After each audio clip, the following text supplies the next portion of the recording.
درجات مما عملوا.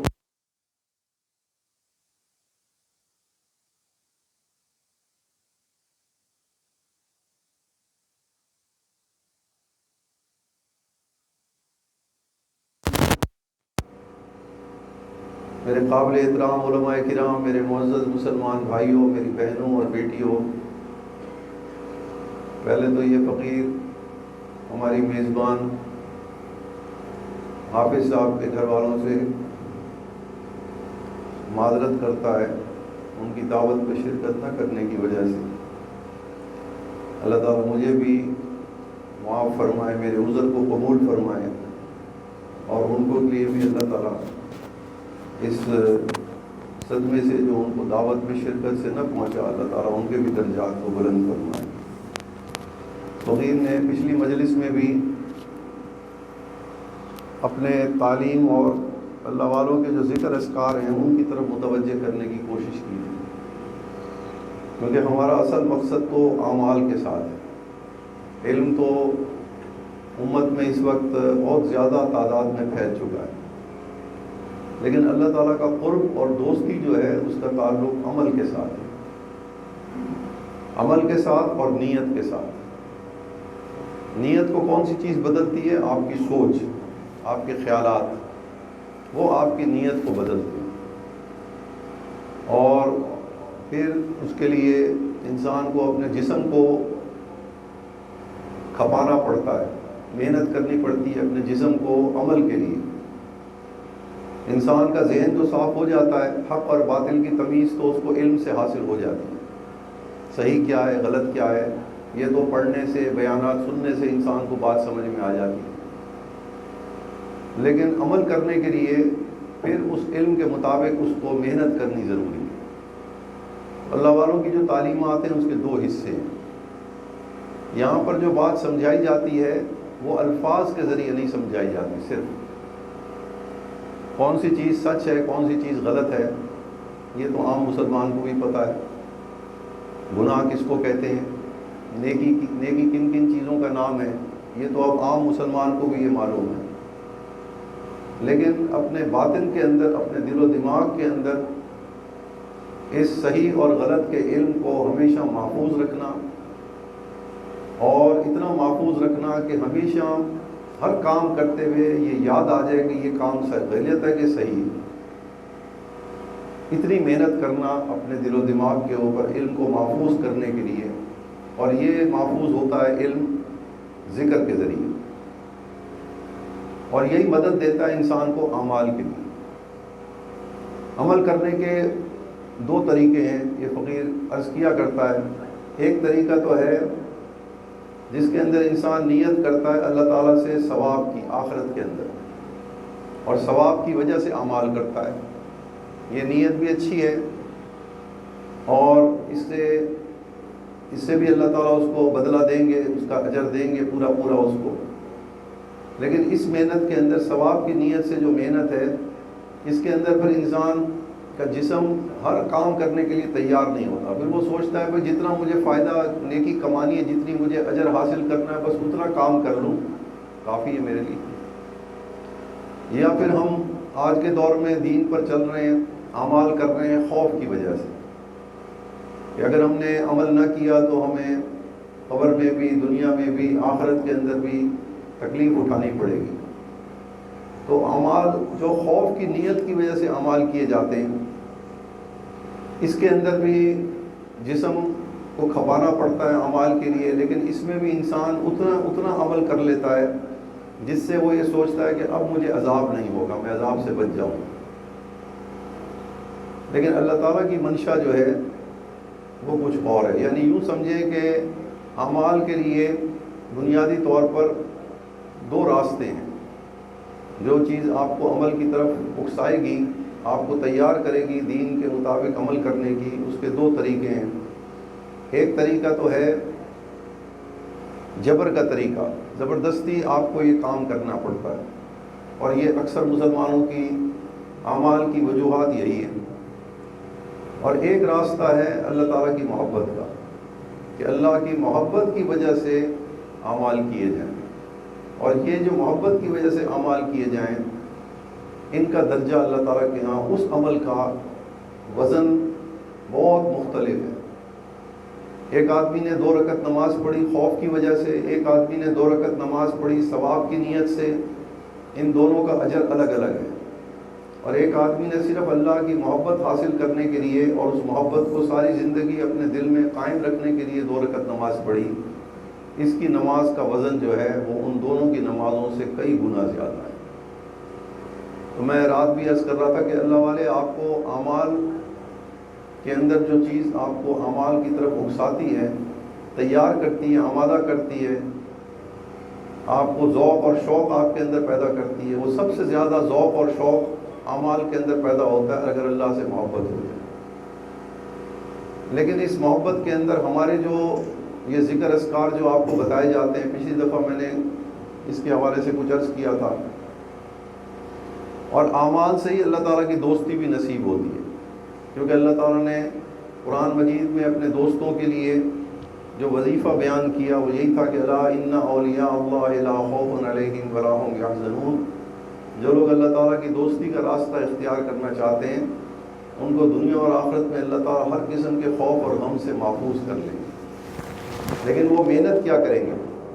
محنت یہ کریں گے کہ ایک تو اپنے ایمان یعنی عقیدے کی حفاظت کرتے رہیں، الذین آمنوا وکانوا یتقون، مستقل اپنے عقیدے کے اوپر نگاہ رکھیں گے کہ حالات کی وجہ سے لوگوں کی باتیں سن کے عقیدہ اہل سنت والجماعت کے اندر ان کے کوئی کمی بیشی نہ ہو جائے، کیونکہ یہ بنیاد ہے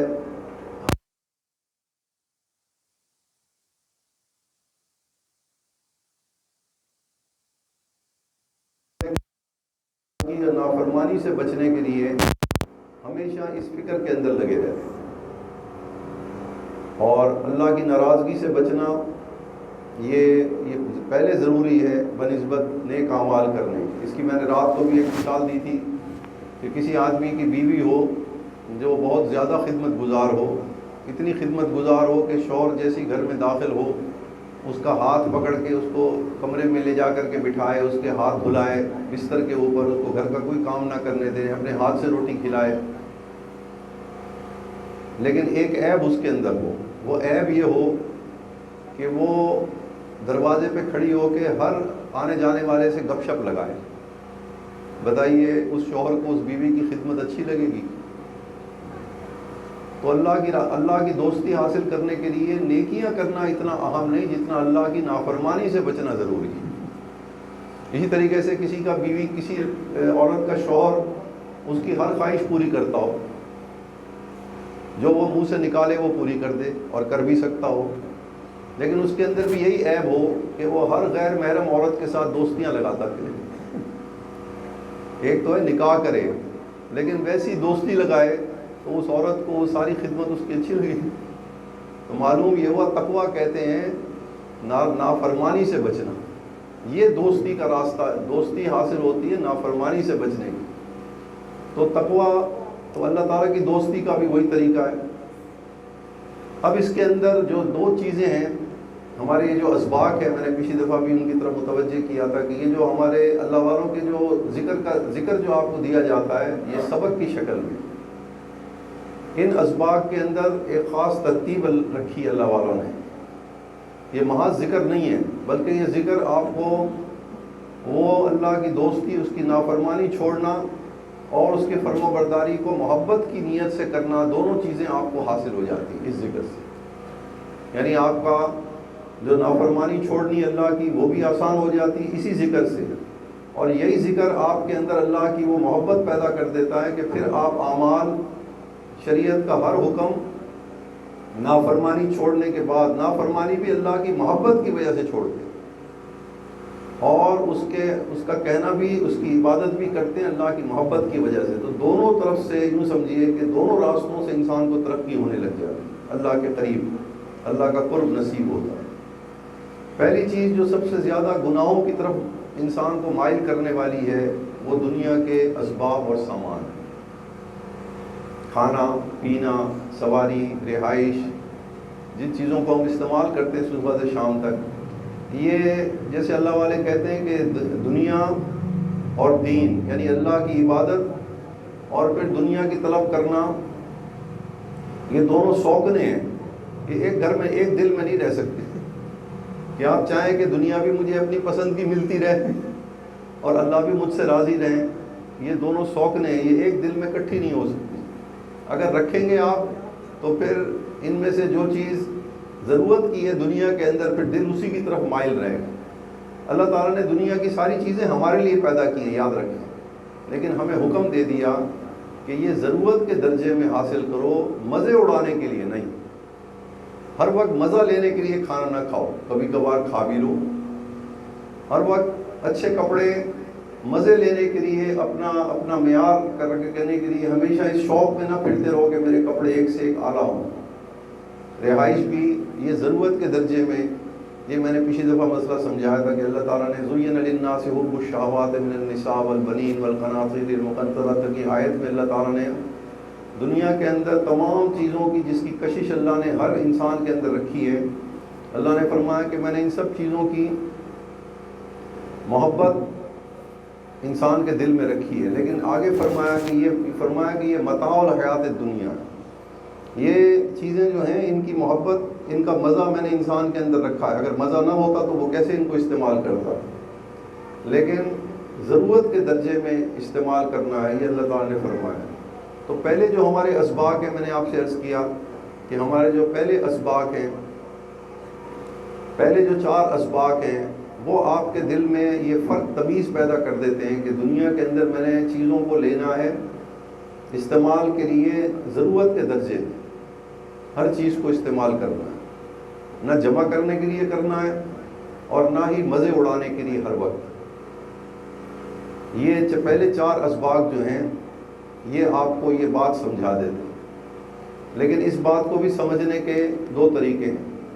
ایک طریقہ تو یہ کہ آپ اپنے اوپر خوف مسلط کریں کہ اللہ تعالیٰ کو یہ چیز ناپسند ہے اور اللہ سے ڈر کی وجہ سے آپ دنیا کو ترک کر دیں. یہ طریقہ بھی اللہ والوں نے اختیار کیا ہے, جبر کا طریقہ. اور ہمارے حضرات نے یہ طریقہ محبت کا استعمال کیا, محبت سے یہ چیزیں چھڑوا دیں. جس کی میں آپ کو مثال دیتا ہوں. ایک بچہ ضد کر رہا ہے کسی پسندیدہ چیز کے اوپر, باپ سمجھتا ہے کہ یہ چیز اس کو چاہیے, لیکن باپ سمجھتا ہے کہ یہ اگر میں نے آج اس کی ضد پوری کر دی پھر یہ دوبارہ کرے گا اور اس کا یہ عادی ہو جائے گا تو خود تنگ ہوگا. تو باپ پھر 2 طریقے سے اس سے وہ چیز روکتا ہے. یا تو یہ کہ اس کو آنکھیں دکھاتا ہے تو بچہ ڈر جاتا ہے کہ بھئی آئندہ میں نے اگر مطالبہ کیا تو ابھی تو آنکھ دکھائی جا رہی ہے, پھر شاید ہو سکتا ہے کہ 2-4 پڑھ بھی جائیں. وہ پھر خوف کی وجہ سے مطالبہ کرنا چھوڑ دیتا ہے. یہ راستہ اختیار کیا سلسلہ قادریہ اور چشتیہ کے مشائخ نے اسباق ذکر کے ذریعے.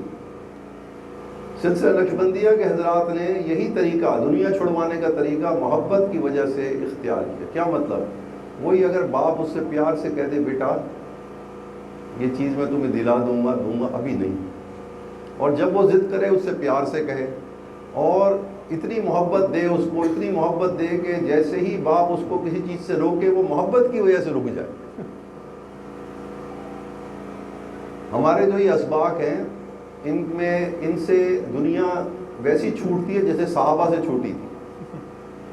حضور صلی اللہ علیہ وسلم نے صحابہ کے دلوں میں اللہ کی محبت بھر دی تھی. پھر جو چیز اللہ کو ناپسند تھی صحابہ نے فوراً چھوڑ دی. تو سلسلہ نقشبندیہ کے جو اسباق ہیں اس کے اندر بھی جو چیز اللہ کو ناپسند ہے وہ سب سے پہلے تو دنیا کو مزہ لینے کے لیے اکٹھا کرنا, دنیا کی چیزوں کو لذت حاصل کرنے کے لیے اس کے پیچھے پڑے رہنا. اور اس کے بعد دوسری چیز یہ ہے کہ انسان کے اندر دوسرا مرحلہ جو ہے وہ یہ کہ انسان اللہ تعالیٰ کا کہنا نہیں مانتا. اس کی وجہ یہ کہ انسان کے اپنے اندر اللہ نے ایک خرابی اور خوبی دونوں رکھی ہے. خوبی تو یہ رکھی ہے کہ اللہ کا ہر کہنا خوشی سے مانے, یہ تو خوبی اللہ نے ہر انسان کے اندر رکھی ہے. لیکن یہی خوبی اگر اس کی اصلاح نہ کی جائے, اس کو درست نہ کیا جائے, تو یہی خوبی خرابی کے اندر بھی بدلی رہتی ہے. اور وہ خرابی کیا ہوتی ہے کہ انسان کہتا ہے کہ میری کوئی مرضی نہیں ہے, یہ ہر کام میں ہر وقت اللہ ہی کا مانتا رہوں. وہ اس کے اندر اللہ تعالیٰ کے ساتھ ایک مخالفت اور جنگ چل رہی ہے. وہ کہتا ہے میں قیدی ہوں کوئی کہ ہر حکم اللہ ہی کا مانوں، ہر وقت مانوں، یہ کیسے ہو سکتا ہے؟ کبھی کبھی میں اپنی مرضی بھی کروں گا۔ یہ دوسری چیز، اور یہ کام کون کرواتا ہے ہمارے جسم میں؟ وہ انسان کا دل ہے۔ دل جو ہے وہی خوشی کے ساتھ اللہ کا کہنا ماننے کے لیے بھی تیار ہو جاتا ہے، اور اتنا خوشی کے ساتھ کہنا ماننے کے لیے تیار ہو جاتا ہے کہ اللہ کی محبت میں جو چیز اللہ کو ناپسند ہے اس کو اللہ کی محبت میں فوراً چھوڑ دیتا ہے، حتیٰ کہ ماں باپ، بہن بھائی، بیوی بچے، مال اور دولت۔ حضرت ابو عبیدہ بن جراح رضی اللہ تعالیٰ عنہ پورے عرب کے اندر مشہور تھے کہ آپ سے زیادہ اپنے والد کا کوئی خدمت گزار نہیں، لیکن وہ قیدی ہو کر کے آئے۔ اب بڑی آزمائش تھی، وہ تھے تو قیدی، اور بار بار حضور صلی اللہ علیہ وسلم کے شان میں گستاخی کر رہے تھے۔ بیٹے نے کسی سے مشورہ نہیں کیا، تلوار نکالی، اپنے والد کی گردن اڑا دی۔ وَلَا يَخَافُونَ لَوْمَةَ لَائِمٍ۔ سیدنا صدیق اکبر رضی اللہ تعالیٰ عنہ کے بیٹے نے کہا ابا جان، بدر کے اندر وہ مسلمان نہیں ہوئے تھے بیٹے، انہوں نے کہا ابا جان میں 2-3 دفعہ ایسا موقع ہوا کہ آپ میری تلوار کی زد میں تھے، لیکن آپ کی محبت کی وجہ سے میں نے آپ پر حملہ نہیں کیا۔ بیٹے کو باپ سے زیادہ محبت ہوتی ہے یا باپ کو زیادہ ہوتی ہے؟ اب باپ کا جواب کیا تھا؟ فرمایا اگر تو میرے سامنے آ جاتا تو میں نہ چھوڑ دوں۔ یہ ہے والذین آمنوا اشد حبا للہ۔ ہمارا طریقہ، ہمارا جو ذکر ہے وہ خوف نہیں پیدا کرتا، ہمارا ذکر پیار سے اللہ تعالیٰ سمجھاتے، ایسی محبت بھر دیتے ہیں کہ نفس کے اندر سے، دل کے اندر سے اس کی مخالفت ہی نکل جاتی ہے۔ یہ سلسلہ چلتا ہے ہمارے 15 اسباق تک، 15 اسباق تک یہی محنت ہے۔ مختلف رکاوٹیں ہیں اللہ کا کہنا نہ ماننے کی، ہر رکاوٹ جو ہے وہ کسی نہ کسی ذکر اور مراقبے کے ذریعے سے دور ہو رہی ہے، لیکن وہ محبت کی وجہ سے رہی ہے۔ اور محبت ایسی چیز ہے، میں آپ کو ایک واقعہ بھی سنایا تھا، ہمارے ملتان کے کالج کے اندر ایک دفعہ ایک طلباء کے اندر یہ جھگڑا ہو گیا کہ وہاں جو شیعہ طلباء تھے وہ حضرت علی رضی اللہ تعالیٰ عنہ کا دن منایا کرتے تھے، پیدائش کا دن بھی، اور وہ بھی کالج میں فنکشن ہوتا تھا۔ تو جو سنی طلباء تھے انہوں نے کہا بھائی ہم بھی ابوبکر صدیق کا دن منائیں۔ اب یہ پہلے کبھی کالج میں ایسا ہوا نہیں تھا، اب اس سے ایک انتشار اور جھگڑے کی کیفیت پیدا ہو سکتی تھی۔ اگر وہ بھی حضرت علی کا دن منا لیتے تو کوئی جھگڑا نہ ہوتا، وہ کیونکہ حضرت علی ہمارے بھی تو ہیں کہ نہیں۔ انہوں نے ضد میں کہا کہ نہیں ہم حضرت ابوبکر رضی اللہ تعالیٰ کا دن منائیں گے۔ اب پرنسپل نے بڑا زور لگا لیا، اکثریت تو سنی طلباء کی تھی۔ یہ میں آپ کو بتا رہا ہوں کہ ہمارا سبق کیسے چھڑواتا ہے ضد،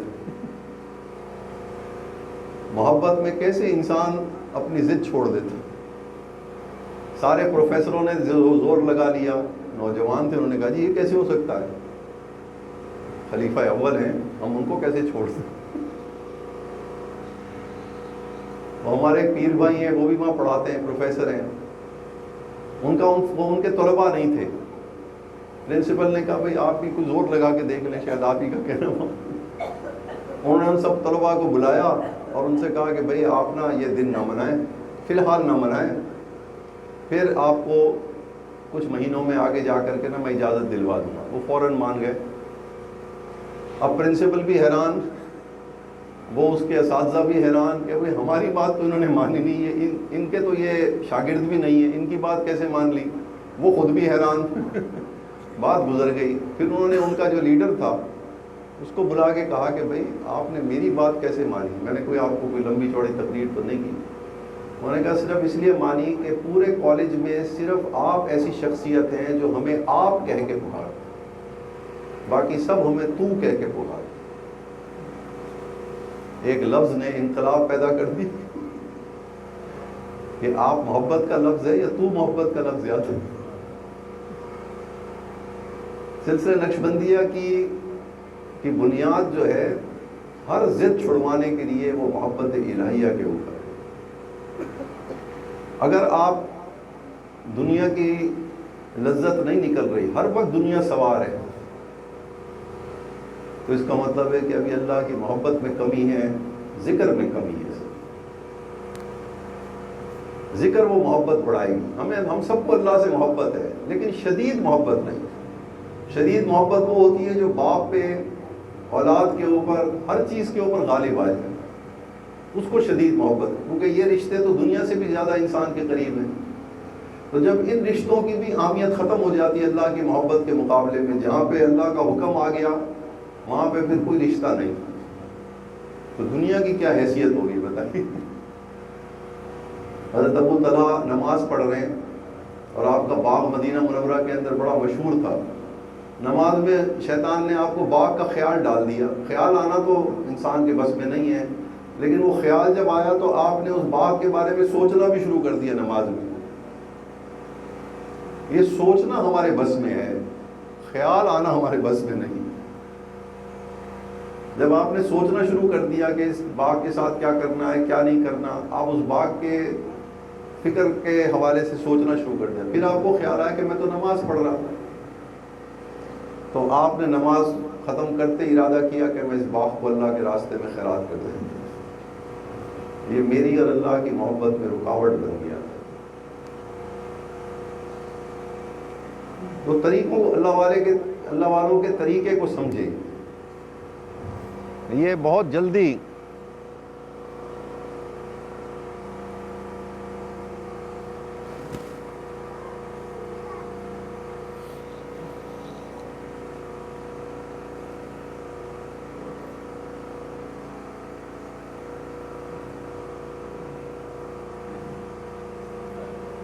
درود شریف پڑھتے رہے، درود شریف۔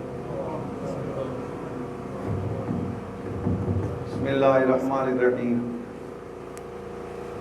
تو یہ جو ہمارے 15 اسباق ہیں، اس میں ہم نے در حقیقت دنیا کی وہ ضرورت اور لذت کے اندر فرق کو سمجھنا ہے۔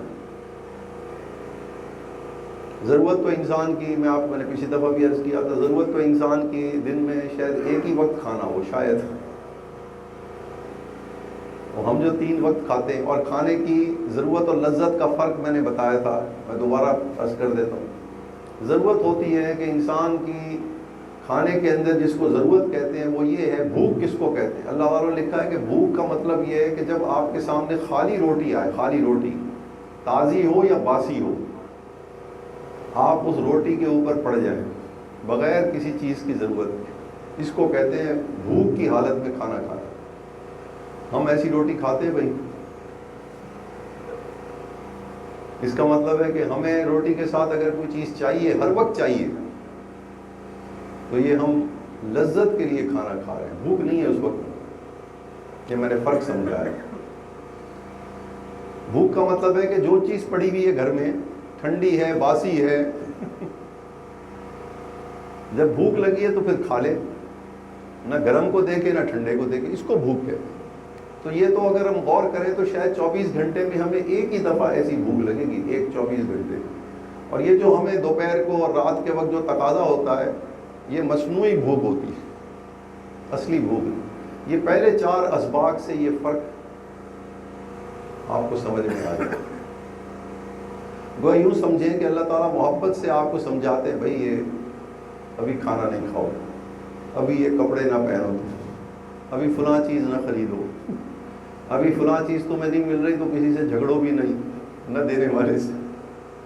یہ جو پہلے 4 اسباق ہیں، اس میں اللہ تعالیٰ کیونکہ ہمارا طریق کی بنیاد جذبے کے اوپر ہے، اللہ کی محبت میں یہ چیزیں چھوٹتی ہیں، ایسے نہیں چھوٹتی۔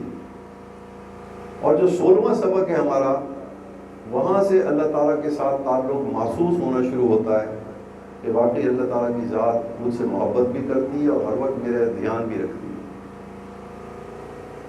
یہاں تک کی جو محنت ہے، اس کے اندر آپ کی زندگی میں کیا تبدیلی آتی ہے؟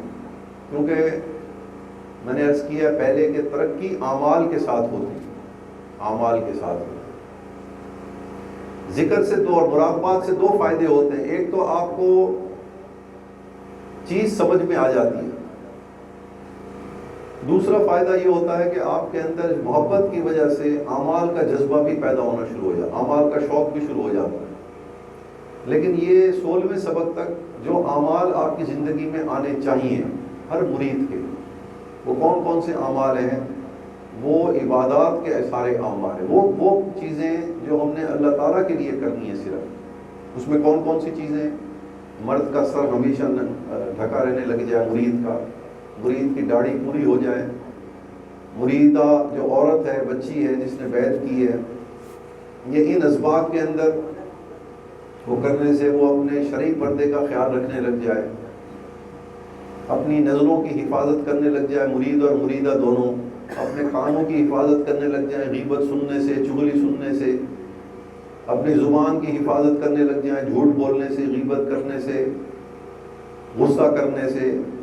یہ سب چیزیں اللہ کے لیے ہم نے کرنی، یہ اللہ تعالیٰ کے احکامات ہیں جو ہم نے کرنے، نماز، روزہ، حج اور زکوٰۃ، یہ سارے اور اتنے، اور ان اعمال کو کرتے ہوئے ہمیں کسی کی مخالفت کی پرواہ بھی نہ رہے۔ یہ بھی ہے، اگر کوئی پردے کی مخالفت کر رہا ہے، کوئی داڑھی کی مخالفت کر رہا ہے، کوئی نمازوں میں جماعت کے ساتھ پڑھنے کی، کیونکہ ایسے والدین ہیں آج کے دور میں جو دیندار بھی ہیں لیکن وہ بہت زیادہ اپنے بچوں کو دیندار بھی نہیں دیکھنا چاہتے، ان کو خطرہ ہے کہ یہ زیادہ ہی دین میں چلے گئے تو شاید یہ ہم سے دور ہو جائیں گے۔ تو مخالفت گھر کے اندر بھی ہے، کہیں شوہر کی طرف سے بیوی کے لیے مخالفت ہے، کہیں بیوی کی طرف سے شوہر کے لیے مخالفت ہے، کہیں بچے آڑے آ جاتے ہیں دین پر چلنے میں۔ تو یہ ساری رکاوٹیں جو ہیں، یہ پہلے 16 اسباق کے اندر جو کام ہم نے اللہ کے لیے کرنے ہیں، جن کو عبادات کہتے ہیں، اور وہ گناہ جو ہم نے اللہ کے لیے کرنے چھوڑنا ہے، وہ گناہوں کا چھوڑنا ان 16 اسباق کے اندر آسان ہو جاتا ہے۔ اور یہ تقویٰ کا، پرہیزگاری کا، گناہوں کو چھوڑنے کا وہ طریقہ ہے کم از کم درجے میں جس میں اللہ تعالیٰ اس بندے کو، اس مومن کو اپنا دوست بنا لیتا ہے۔ لیکن اس دوستی کو کہتے ہیں ولایت صغریٰ، چھوٹے درجے کی دوستی ہے۔ یہ مکمل دوست ابھی اللہ نے اس کو نہیں بنایا۔ مکمل دوستی کے لیے یہ فرق صرف ہمارے سلسلے میں ہے، باقی کسی بھی سلسلے کے اندر یہ فرق نہیں ہے کہ دوستیاں 2 درجے کی ہیں۔ اگرچہ ان سلاسل کے اندر جو اسباق ہیں اس کے اندر دونوں قسم کی دوستیاں حاصل ہو جاتی ہیں، لیکن وہ ذرا لمبا سفر ہے۔ ہمارے یہاں سلسلے نقشبندیہ کے اندر جو خوبی ہے وہ یہ ہے کہ ہمارے یہاں اللہ تعالیٰ کی مکمل دوستی حاصل کرنے کا پورا نصاب موجود ہے، پوری محنت موجود ہے۔ ولایت کبریٰ کہتے ہیں اللہ تعالیٰ کی دوستی، انسانوں کو اللہ تعالیٰ نے 2 قسم کے لوگوں کو اپنا دوست بنایا۔ ایک تو ہر نبی بھی اللہ کا دوست ہوتا ہے کہ نہیں؟ نبوت سے پہلے بھی وہ کون ہوتا ہے؟ اس کا اللہ کے ساتھ تعلق کیا ہوتا ہے؟ دوستی کا ہوتا ہے۔ اور نبوت کے بعد بھی وہ اللہ کا دوست تو ہوتا ہی ہے، لیکن نبی بھی ہوتا ہے۔ تو نبی کی جو دوستی اللہ کے ساتھ ہوتی ہے وہ کامل درجے کی دوستی ہوتی ہے، اس کو کہتے ہیں ولایت کبریٰ، مکمل دوستی۔ جیسے اللہ تعالیٰ کسی انسان کو اپنا دوست بناتے ہیں تو وہ اللہ نے وہ دوستی کا معیار انبیاء کو عطا کیا، اور اس کا سبب وجہ کیا؟ وہ بھی تو انسان ہے۔ وہ اس وجہ سے کہ اللہ تعالیٰ نے ان کے ذریعے سے جو ہدایت کا نظام دے کے انسانوں کو بھیجا ہے، وہ ہدایت ان کی نظر میں سب سے زیادہ قیمتی ہوتی ہے۔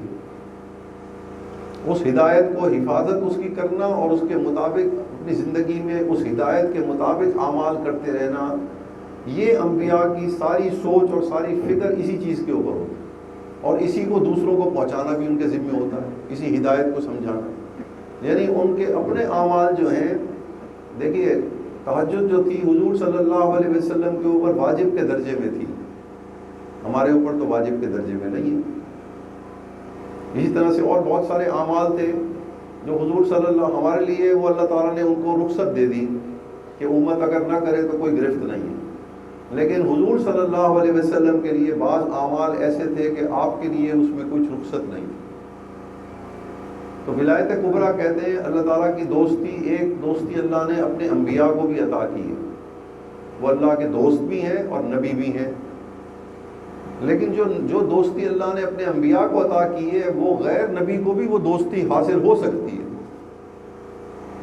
لیکن کس راستے سے؟ انبیاء کی اتباع کے راستے سے۔ اگر وہ اپنے نبی وقت کے ان اعمال کو اختیار کریں گے جو نبی وقت نے کیے تھے، اور اس فکر اور ذمہ داری کے ساتھ کریں گے جو نبی وقت نے جس طریقے سے ہدایت کے اوپر عمل کر کے امت کو دکھایا، تو اللہ تعالیٰ ان کو بھی، اگرچہ وہ اس درجے کی دوستی تو نہیں ہوگی جو نبوت کی دوستی ہوتی ہے، لیکن اللہ تعالیٰ ان کو بھی ان کے کھاتے میں شمار ضرور کر، اس کے گروہ میں شامل کر لیں گے اللہ تعالیٰ۔ یہ اعزاز اللہ تعالیٰ ان کو عطا فرمائیں گے، وہ ان کا حشر انبیاء کے ساتھ ہوگا، یوں سمجھیے، اور ان لوگوں کے ساتھ جو انبیاء کے ساتھ ہوں گے، یعنی صحابہ کرام اور امت کے اندر اسی کو قرآن مجید میں سورہ واقعہ کے اندر اللہ تعالیٰ نے مقربین کا لفظ استعمال کیا ہے، میرے قریب والے لوگ۔ سب سے زیادہ اللہ کے قریب والے اللہ کے نبی ہیں، پھر وہ ہیں جنہوں نے نبی کی علم اور عمل دونوں کے اندر نقل کی اپنے نبی کی، ان کو صدیق کہتے ہیں۔ تو اللہ نے فرمایا کہ یہ دونوں طبقے جو ہیں یہ مقربین میں ہیں، لیکن فرمایا کہ یہ امت کے پہلے حصے میں بہت ہوں گے، ثلۃ من الاولین وقلیل من الآخرین، لیکن جیسے جیسے قیامت کا وقت قریب آئے گا یہ سفر دوستی کا بہت کم لوگ اختیار کریں گے، بس وہ صرف ضروری دوستی اللہ کی لگا لیں گے، اور ایسی دوستی کی کوشش نہیں کریں گے جو دوستی اللہ نے اپنے نبیوں کو جو دوستی عطا کی تھی، لیکن ہمارے طریقے کے اندر اس کا پورا نصاب موجود ہے۔ اس کو کہتے ہیں ولایت کبریٰ، یعنی وہ اسباق جن اسباق کو کرنے سے آپ کے دل میں ہدایت کے اوپر چلنے کا، ہدایت کے اوپر نبی کی تعلیمات کے اوپر چلنے کا وہ جذبہ پیدا ہو جاتا ہے جو خود نبی کے اندر تھا، اگرچہ برابری کے اعتبار سے نہیں میں کہہ رہا، لیکن نقل کے اعتبار سے کہہ رہا ہوں۔ اس لیے حضرت مجدد صاحب رحمۃ اللہ نے لکھا ہے کہ اللہ تعالیٰ کے نبی کے طریق پر، نبی کی ہدایت کے اوپر عمل کرنے کے 7 درجے ہیں، اتباع کے 7 درجے ہیں نبی کے۔ حضور صلی اللہ علیہ وسلم کے آخری درجہ وہ ہے جس کے اندر سیدنا صدیق اکبر رضی اللہ تعالیٰ عنہ تھے، اور امت کے اندر بھی یہ افراد قیامت تک رہیں گے۔ یاد رکھیں، امت کے اندر بھی ایسے افراد ہوں گے جو صدیقیت کے مقام کے اوپر نبی کی اتباع کریں گے، ان کو 7 درجے نبی کے نبوت کے عطا ہوں گے اتباع کے، اور گویا ان کو اس ولایت میں سے حصہ ملے گا جس ولایت میں سے، جس دوستی میں اللہ نے اپنے نبی کو حصہ عطا کیا۔ نبی تو وہ نہیں ہوں گے، نہ ہو سکتے ہیں، دوستی کے اعتبار سے ان کا وہ اسی گروہ کے اندر شامل ہوں گے، کیونکہ ولی کا ترجمہ حضرت شاہ عبد القادر جیلانی رحمۃ اللہ، شاہ عبد القادر نے بہت عجیب ترجمہ کیا ہے، اللہ ان اولیاء اللہ کا انہوں نے ترجمہ کیا تھا جو اللہ کے طرفدار ہیں، جو اللہ کے علاقے میں رہنے والے لوگ ہیں۔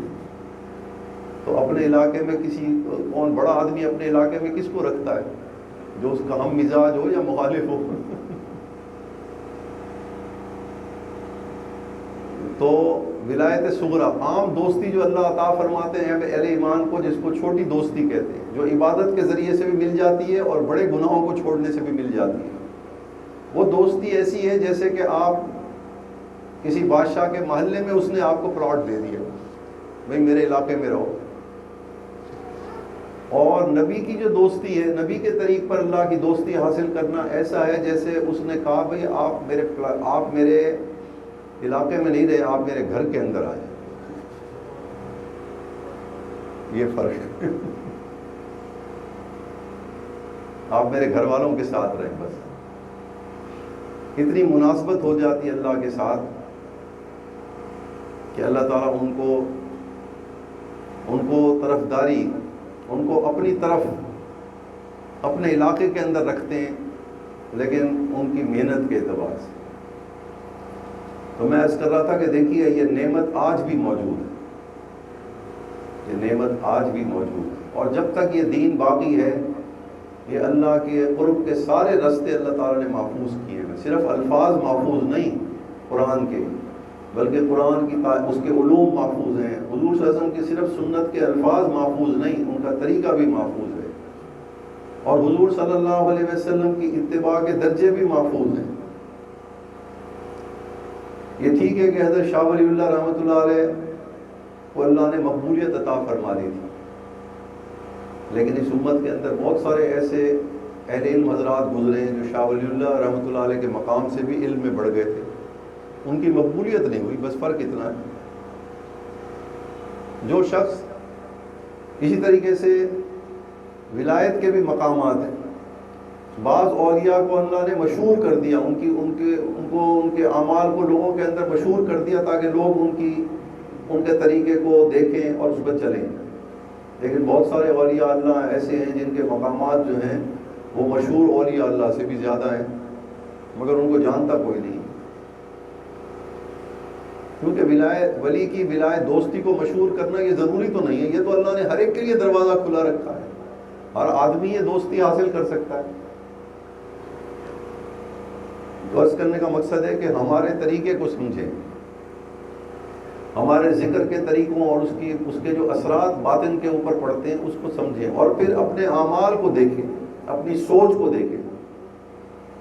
کہ دیکھیں صحابہ کرام کے جب مدینہ منورہ کے اندر حضور صلی اللہ علیہ وسلم کی زندگی مبارک میں اور پھر مکہ مکرمہ کی زندگی مبارک میں آپ دیکھیے کہ صحابہ کرام کے اوپر دنیا کے حالات کتنے تنگ تھے. جب وہ وہاں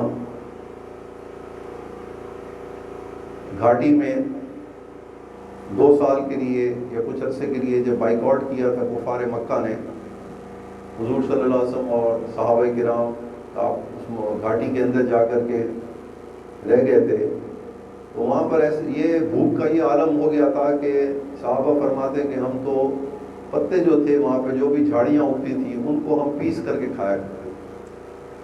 ایک صحابی فرمانے لگے کہ مجھے اتنی بھوک تھی، رات کا وقت تھا، میں بھوک سے بلبلا رہا تھا، کوئی چیز تھی نہیں. ابھی بھی آپ جا کر کے دیکھیں تو وہاں پتھر ہی ہیں اس وادی میں. تو فرماتے کہ میں بھوک میں چل پڑا، سمجھ نہیں آ رہی تھی کیا کھاؤں، مٹی کھاؤں کیا چیز کھاؤں. اچانک میرے پاؤں کے نیچے کوئی چیز آئی، وہ گیلی تھی، مجھے یہ پتہ نہیں چلا، اندھیرا تھا کیا چیز ہے، میں نے وہ اٹھائی اور منہ میں ڈال لی، بس اتنا مجھے پتا. مدینہ منورہ کے اندر صحابہ کرام کی حالت اس سے بھی زیادہ تھی. غزوہ تبوک 50 دن کا سفر تھا، سخت گرمی کا 50 دن کا سفر تھا، اور تنگی کا یہ عالم تھا کہ 2 صحابہ ایک کھجور 24 گھنٹے میں استعمال کرتے.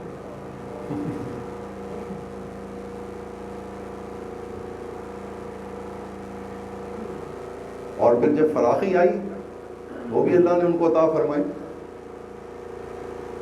جب فراخی آئی تو ایک ایک دسترخوان پہ 2 3 کھانے صحابہ کے ہوتے تھے، لیکن ان کی وہ طلب ختم ہو چکی. جب وہ مزہ نکل جائے پھر اللہ تعالیٰ دسترخوان کھول دیتے ہیں، پھر کہتے ہیں اب کھاؤ جو کچھ تمہارا جی چاہتا ہے، کیونکہ ان کو پتا ہے کہ اب یہ صرف میری نعمت سمجھ کے کھا رہا ہے. حضرت ابو ہریرہ رضی اللہ تعالیٰ عنہ کھانے کے لیے جب اختلاف تھا حضرت علی اور حضرت امیر معاویہ رضی اللہ تعالیٰ عنہ کے درمیان، تو حضرت ابو ہریرہ رضی اللہ تعالیٰ عنہ حضرت علی کے خیمے میں تھے، ان کی پارٹی میں تھے، لیکن کھانا کھانے حضرت امیر معاویہ کے دسترخوان پہ جاتے. وہ کہتے کہ وہاں چیزیں بہت زیادہ پکتی ہیں.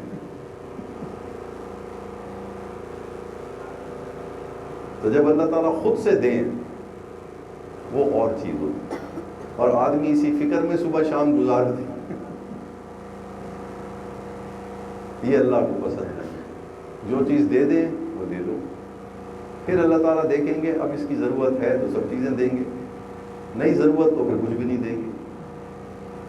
تو میں عرض کرنا چاہ رہا تھا کہ ہمارے یہ ساری چیزیں جو ہم پڑھتے ہیں قرآن میں، مسائل، فرائض، واجبات، سنن، مستحبات، حرام، مکروہ تحریمی، مکروہ تنزیہ اور مباح، یہ سب چیزیں جو ہم شریعت کے الفاظ پڑھتے ہیں، یہ سب چیزیں صرف جاننے کے لیے نہیں پڑھائی جاتی، عمل کرنے کے لیے پڑھائی جاتی. اور عمل کا طریقہ جو ہے وہ سب سے زیادہ جلدی انسان ان اعمال کو کیسے اختیار کرے گا، وہ صحبت کے ذریعے کرے گا. آج ہی ہمارے صبح مولانا فرما رہے تھے، فرمانے لگے کہ شاہ اسماعیل شہید رحمۃ اللہ علیہ نے حضور صلی اللہ علیہ وسلم نے فرمایا نماز کے بارے میں کہ اگر کوئی آدمی 2 رکعت نماز پڑھے، میں صحبت کا فرق سمجھانا چاہ رہا ہوں، اگر کوئی آدمی 2 رکعت نماز پڑھے صرف 2 نفل، ایسی حالت میں کہ اس کا دھیان ادھر ادھر نہ جائے، دھیان، تو اللہ تعالیٰ اس کے سارے پچھلے گناہ معاف کر دے۔ یہ حدیث مبارک ہے، اور کما قال رسول اللہ صلی اللہ علیہ وسلم۔ تو وہ فرما رہے تھے کہ حضرت شاہ اسماعیل شہید رحمۃ اللہ علیہ نے 100 رکعتیں پڑھی 2 کر کے، لیکن ان کا دھیان کہیں نہ کہیں بھٹک جاتا تھا ہر 2 نفل۔ بڑے پریشان ہوئے، اپنے شیخ کے پاس گئے، ان سے عرض کی کہ حضرت یہ تو 2 نفل تو مجھے وہ نصیب ہی نہیں ہو رہے، فرمایا میرے ساتھ ٹھہر جاؤ، میرے ساتھ اپنے ساتھ کھڑے کر کے 2 نفل پڑھائے، کوئی دھیان ہی نہیں آیا۔ صحبت کے اندر سفر بڑی جلدی طے ہو جاتا ہے، لیکن کس کا؟ طالب، سفر طے کرنے والے کا، سوچنے والے کا نہیں۔ جو چلنا چاہے، نہ چلنا چاہے تو 100 سال تک بھی جڑا رہے تو اس کو کوئی فرق نہیں پڑے گا، اور جو چلنا چاہے اس کے لیے بڑا میدان ہے۔ ایک صحبت انسان کے اوپر وہ اعمال کے دروازے کھول دیتی ہے کہ آپ سوچ بھی نہیں سکتے۔ کتابوں سے بھی آدمی وہ اعمال یاد نہیں کر سکتا جو ایک صحبت آپ کو یاد دلا دیتی ہے اپنے وقت۔ اس لیے قدر کیجیے اس چیز کی۔ یہ اس فقیر کے ساتھ تعلق جو ہے، یہ اس تعلق کی اہمیت فقیر سمجھانا چاہ رہا ہے۔ میں بھی اسی راستے کا مسافر ہوں، آپ کو بھی دعوت دیتا ہوں اسی راستے میں، لیکن یہ راستہ وہ جیسے مشہور شعر ہے، یہ پینڈا عشق دا سنگیو تے ٹرنے نال مکنا ہے، یہ پینڈا عشق دا سنگیو تے ٹرنے نال مکنا ہے۔ یہ محبت کا سفر جو ہے یہ چلنے سے منزل پہ پہنچے گا آدمی، وہ منزل نو نہیں پا سکتے جڑے بیٹھے گھرے رہتے، جو گھر بیٹھے رہتے ہیں صرف سوچتے رہتے ہیں، وہ اللہ تعالیٰ کے دربار تک نہیں پہنچ سکتے۔ ہمارے حضرات نے جو محنتیں کی ہیں اللہ کی محبت حاصل کرنے کے لیے اور شریعت کی اتباع کے لیے، ہم سوچ بھی نہیں سکتے، لیکن دروازہ کھلا ہے، بہرحال دروازہ کھلا ہے، اللہ تعالیٰ ہمیں نصیب فرما دے۔ ہم بیت تازہ کر لیتے ہیں، اور جو اور کوئی صاحب ہمارے ساتھ یہ طریقہ سیکھنا چاہیں وہ بھی بیت ہو سکتے ہیں، اگر پہلے کہیں بیت نہیں ہے تو۔ خواتین بھی جو پہلے سے بیت ہیں وہ اپنی بیت تازہ فرما لیں، اور جو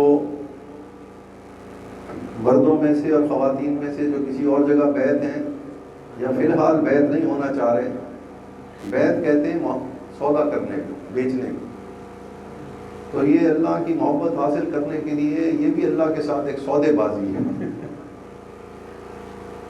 یہ بھی سودے بازی ہے، اس لیے اس کو بیت کہتے ہیں۔ ہم نے اپنی مرضی بیچنی ہے، کیا مطلب؟ اپنی مرضی سے ہم نے کوئی کام نہیں کرنا، یہ ہم اللہ کو بیچ رہے ہیں، بھئی آپ خرید لیں ہماری مرضی، ہمیں اپنی مرضی عطا کریں اس سودے کے اندر، آپ کی جو مرضی ہوگی میں وہ کروں گا، اس لیے اس کو بیعت کہتے ہیں۔ یہ ہے سودے بازی اللہ تعالیٰ کے ساتھ، اور مرشد جو ہے وہ اس سودے کے اندر گواہ کی حیثیت سے ہوتا ہے، یعنی وہ گواہی دے گا قیامت کے دن کہ واقعی اس آدمی نے آپ کی خاطر اپنی مرضی قربان کرنے کا ارادہ کیا، میں اس کا گواہ ہوں۔ اور پھر مرشد کی ذمہ داری ہوتی ہے کہ وہ طالب مولا کو، طالب حق کو، پھر جو رکاوٹ ہے اس کو دور کرتا رہے، راستہ بتاتا رہے، اس کو راستے کی رکاوٹیں دور کرتا رہے۔ لیکن یہ دور ہوں گی 2 چیزوں سے، جب طالب ذکر کرے گا تبھی تو اس کو رکاوٹ نظر آئے گی، اور دوسرا یہ کہ جب کوئی رکاوٹ نظر آئے تو وہ رابطہ رکھے اپنے شہر سے، اگر رابطہ بھی نہیں رکھے گا تو کچھ نہیں ہوگا اس کو۔ ابھی آج ہی ایک صاحب سے ملاقات ہوئی، وہ ان کا کسی بھائی کے ساتھ ان کا کوئی غلط فہمی پیدا ہو گئی ان کے لیے، اور اب کئی مہینے گزر گئے، وہ غلط فہمی ان کے ذہن سے نکل نہیں رہی تھی ان کے بارے میں، مستقل پریشان، مستقل ٹینشن۔ میں نے ان سے کہا اگر آپ یہ اسی وقت مجھ سے پوچھ لیتے تو اس کا حل تو 1 منٹ کا حل تھا، آپ نے 6 مہینے ضائع کر دیے۔ رابطہ ہوگا مرشد سے تو یہ آدمی اپنی پریشانی کو بیان کرے گا، بھئی یہ مجھے یہ پریشانی میرا پیچھا نہیں چھوڑ رہی، اس کا کوئی حل تو بتائیں۔ تو رابطہ جو ہے وہ خود سے انسان اپنی اصلاح کرنا چاہے کہ بھئی میں بعض دفعہ شرم کرتا ہے کہ یہ میں اتنی چھوٹی سی بات، بعض دفعہ چھوٹی بات جو ہے وہ انسان کو بڑے بڑے کاموں سے روک دیتی ہے، وقت ضائع کر دیتی ہے اس کا۔ اس لیے رابطہ اس رستے کے اندر بہت ضروری ہے، اور رابطہ وہی رکھے گا جو سفر طے کر رہا ہے، وہی پوچھے گا بھی یہاں کیا کرنا ہے، یہاں کیا کرنا ہے، یہاں رکاوٹ آ گئی کیا کرنا ہے۔ جو رابطہ نہیں رکھے گا وہ پوچھے گا بھی نہیں، جو چلے گا نہیں وہ رابطہ نہیں رکھے گا، جو رابطہ رکھے گا پھر وہ اس کی اصلاح بھی ہو جائے گی۔ بہرحال طریقہ اس فقیر نے عرض کر دیا ہے۔ تو یہ بیعت جو ہے یہ اللہ کے ساتھ سودے بازی ہے۔ تو یہ فقیر خطبہ پڑھتا ہے، اس کو سنیں، اس کے بعد یہ فقیر بیعت کے کلمات پڑھے گا۔ میرے پیچھے پیچھے جو حضرات یہ سودا کرنا چاہتے ہیں اللہ تعالیٰ کے ساتھ، وہ بیعت کی نیت سے کلمات پڑھ لیں، اور جو فی الحال بیعت نہیں کرنا چاہتے وہ توبہ کی نیت سے کلمات پڑھ لیں۔ پہلے خطبہ سن لیں۔ بسم اللہ الرحمن الرحیم، الحمدللہ رب العالمین، والصلاة والسلام علی رسولہ الکریم، اما بعد۔ اب ان کلمات کو خواتین